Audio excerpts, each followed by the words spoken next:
Hi guys, welcome back to Punjab Reddy. ఈ రోజు మన ఇంటిలో అద్భుతమైన అప్డేట్ మీ ముందుకు వచ్చి అదేంటంటే ఉస్తాద్ భగత్ సింగ్ నుంచి ఒక బస్ వీడియో అయితే రిలీజ్ అయింది. సో దాని గురించి అయితే వీడియో డిస్కస్ చేసుకుందాం. ఇంతవరకు మన ఛానల్ సబ్స్క్రైబ్ చేయకపోతే ప్లీజ్ సబ్స్క్రైబ్ అండ్ పక్కనే ఉన్న బెల్ ఐకాన్ ఖచ్చితంగా నొక్కండి. ఓకేనా? ఈ వీడియో స్టార్ట్ చేద్దాం.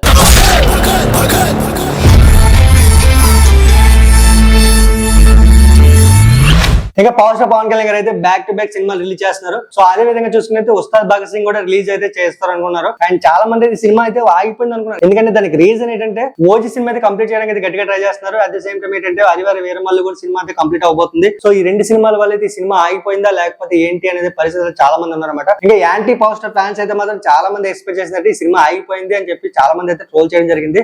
అండ్ ఉస్తాద్ భగత్ సింగ్ రిలీజ్ అయిన ఈ వీడియో చూసినట్టు నాకు అనిపించింది ఏంటంటే పవర్ స్టార్ పవన్ కళ్యాణ్ గారు అయితే మాత్రం ఎప్పుడైతే గబ్బర్ సింగ్ టైంలో ఎలా అయితే ఉన్నారో సో ఈ సినిమాలో కూడా అదే విధంగా ఉండబోతున్నారని అయితే అర్థమవుతుంది. ఎందుకంటే కాంబినేషన్ అలాంటిది. ఎవరు అనుకున్నా పవర్ స్టార్ పవన్ కళ్యాణ్ గారు, హరీష్ శంకర్ గారు, దేవి శ్రీ ప్రసాద్ గారు.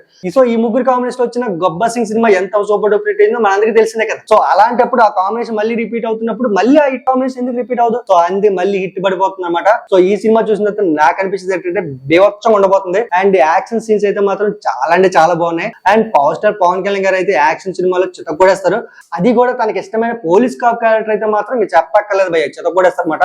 And Gabbar Singh and Sardar Gabbar Singh and తర్వాత భీమ్లా నాయక్ ఈ సినిమాలో చూసుకుంటే పవర్ స్టార్ పవన్ కళ్యాణ్ గారు అయితే పోలీస్ కాప్ చెత్తకొడేశారు. సినిమా ప్రతిఫలాలు ఎలా ఉన్నప్పటికీ కూడా సినిమా యాక్టింగ్ లో చూసుకుంటే బేవచ్చం సృష్టిస్తారు. So power star Pawan Kalyan గారు అయితే ఈ సినిమాలో మళ్ళీ ఇంకోసారి అయితే నిరూపించబోతున్నారు అనేది అర్థమవుతుంది. ఇంక సినిమా డైలాగ్ విషయంకి వచ్చేటప్పటికి పవర్ స్టార్ పవన్ కళ్యాణ్ గారికి డైలాగ్స్ రాయాలంటే హరీష్ శంకర్ తర్వాత ఎవరైనా అనే పేరు అయితే తెచ్చుకున్నారన్నమాట. సో దానికి రీజన్ అయితే మాస్ పర్సన్ గట్టిగా పట్టుకున్నారు.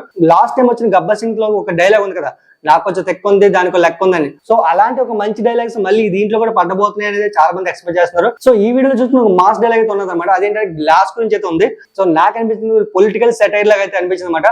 సో పొలిటికల్ కూడా చాలా మంచిదే కదా, ఎందుకంటే పవర్ స్టార్ పవన్ కళ్యాణ్ గారు ఎంత సాధించిన తర్వాత సీఎం అవ్వాలని చాలా మంది అయితే ఎక్స్పెక్ట్ చేస్తున్నారు. నేను ఇప్పుడు అందులో ఉన్నా. So power star Pawan Kalyan గారు అయితే మాత్రం ఖచ్చితంగా ఈ సినిమాతో జోపడోపడు కొడతారు. At the same time glass dialogue అయితే ఏదో అందరికి తగలసం అందరికీ తగిలిపోయింది అనిపించింది. మోస్ట్లీ చెప్పండి ఈ బజ్ వీడియోలో నాకు అనిపించింది ఏంటంటే ఇంకా పవర్ స్టార్ పవన్ కళ్యాణ్ గారు అయితే ఇంకో సినిమా ఖాతాలు వేసుకున్నారు. అది కూడా హిట్ కాంబినేషన్ మళ్ళీ ఖాతాలు వేసుకున్నారు. ఖచ్చితంగా గబ్బర్ సింగ్ ఎంత పెద్ద హిట్ అయిందో ఈ సినిమాకి దానికి ట్రిబుల్ కూడా అవుతుంది అనేది చాలా మంది ఎక్స్పెక్ట్ చేస్తున్నారు. నేను కూడా ఎక్స్పెక్ట్ చేస్తున్నాను, ఎందుకంటే నేను కూడా పక్కా పవర్ స్టార్ ఫ్యాన్ కాబట్టి నేను కూడా ఎక్స్పెక్ట్ చేస్తున్నా. మీరేమనుకుంటారు కింద కామెంట్ లో చెప్పండి అబ్బా. ఓకేనా? And this is all for today. Thanks for watching this video. Please like, share and subscribe to Punjab Reddy.